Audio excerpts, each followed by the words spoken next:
Hey, good night. My name is Christopher Grant, and I humbly ask for a few minutes of your time just to hear me out on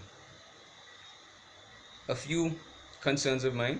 Well, one concern of mine, and I'll then go into some suggestions of how I think things could be better when it comes to that concern.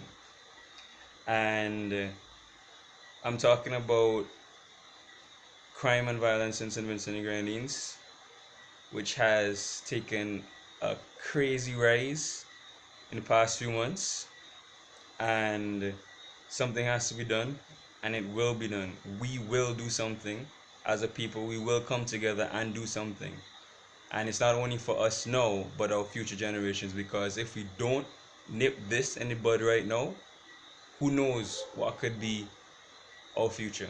Who knows? We're too small. Anyway, I'll quickly go into what I really wanted to talk about, and I'm going to focus tonight on our police force. They're doing a good job. Um, you can't say they're doing a bad job. They're doing a good job. However, I do believe that there are some things that could be changed and could be better and could be way better. So I have a list. So I ask that you hear me out for a little while, and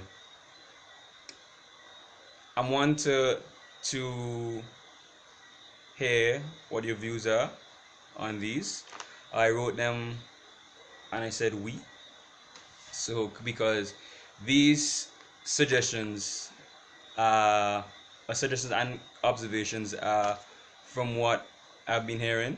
I mean, I take a van every day, so you hear people talking, and people have been talking, especially since all of these murders that have been happening. So I begin. They're not in any exact order, all right? So let's go. We need more police presence, not just when we have a surge in crime, but all year round. And that is true. You know, as soon as you have a surge in crime, or they're doing this, or they're doing that, you're going up and down, blah blah. No, prevention is better than a cure. That's what the old people say. Police would like to see around a bit more, not only in Kingstown, but patrolling throughout St. Vincent and the Grenadines. Grenadines are part of us, remember that? And make sure that your presence is felt.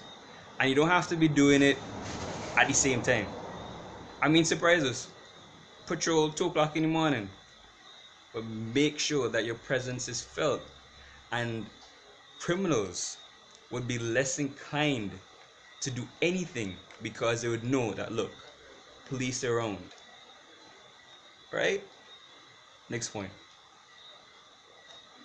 We need for the powers that be to focus on mobility. The police, well, okay, let me repeat that. We need for the powers that be to focus on mobilizing, the police in a literal sense. How can the police be properly equipped if transportation is not always available to them? It's 2016.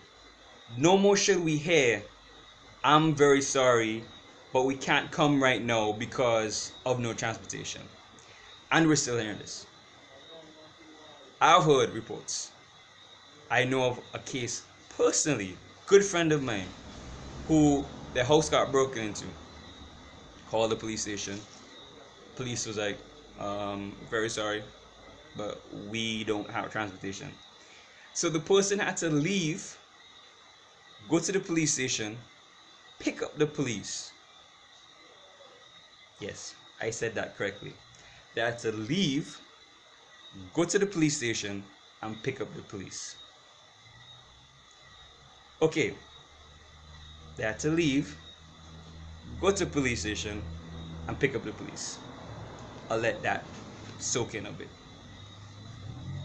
2016. This can't be happening. Mobilize the police. When you go to do your budget or what's not, the powers that be, Get them some more vehicles, get them some more bikes, whatever you do, mobilize them. And that ties into the first point for patrolling and what's not.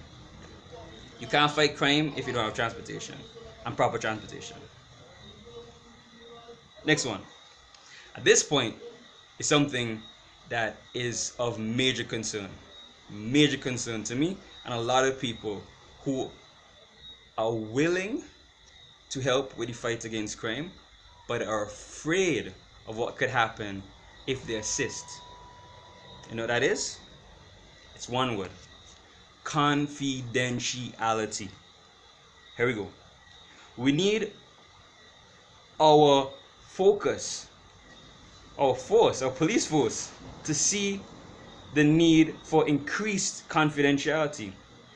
As it stands, people are afraid to call in and share their concerns. St. Vincent is too small for persons to not know who did what. But we need to ensure that those who help in the fight against crime are protected, hear that? Are protected and not made an easy target for the criminals. I don't even think I need to repeat that. There's an issue with confidentiality. People are not going to talk unless you can ensure them that when they call and they give you information, that they are not ratted out by the same people who are supposed to be protecting and serving them. You cannot be going, if I call to say my grandmother beating up my grandfather, just for example, you can't go and tell my grandmother how I call you to tell you that she beating up my grandfather and then she turn and start beating me. Nah. 2016. Confidentiality. You need to ensure that persons can call in and give information in a confidential way and not be made an easy target for the persons that are committing the crime. Alright? Next. We need a re-evaluation of the police training course. We have great police, but there is a concern that some may not be totally psychologically prepared for the job, and we cannot risk having square pegs in round holes, especially in such a sensitive position. I don't think I need to explain that.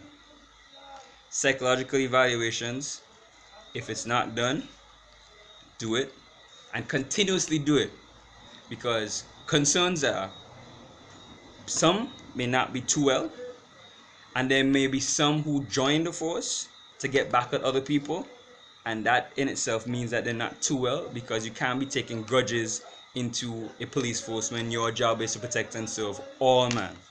Alright? Next, we need our officers to be fit at all times.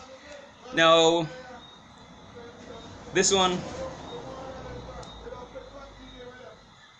point blank, you can't fight crime if you're not fit, and your belly should not be bigger than mine. You can't run after any criminal if your belly is bigger than mine. I'm not showing you my belly. Don't wonder how my belly looks. You cannot run after any criminal, if you're not fit. I don't know what is done right now when it comes to the fitness, because there are some people with some big bellies. But a suggestion is for there to be a standard when it comes to fitness. Every year, every 2 years, whatever, put them back in training. Make sure that they are fit and able. Also, a little tangent here. I should not be seeing any drunk police, eh? Y'all could thank me for that. It's a little taboo thing, but there are some who like the bottle, and yeah, that as well. There should be a standard when it comes to your health and how you portray to the society, alright? Because it's all about respect. I digress. And that's it. I'd like to thank you for giving me your time. I know it's not easy, you could have been doing other things, but I hope that I was able to represent you well, because I said we, and the reason why I said we is that we should be able to say what we want no matter what the case is, and we should be making persons accountable for their actions. And what better way to do that when it comes to crime and violence in St. Vincent than by starting with the police force. Police, we're not begging you. You're being paid. These suggestions are just humble suggestions, and we hope that you take them into consideration and you make some changes, or we will lose St. Vincent. We will lose St. Vincent to criminals, and we don't want that to happen. Peace for SVG all year round. Bless.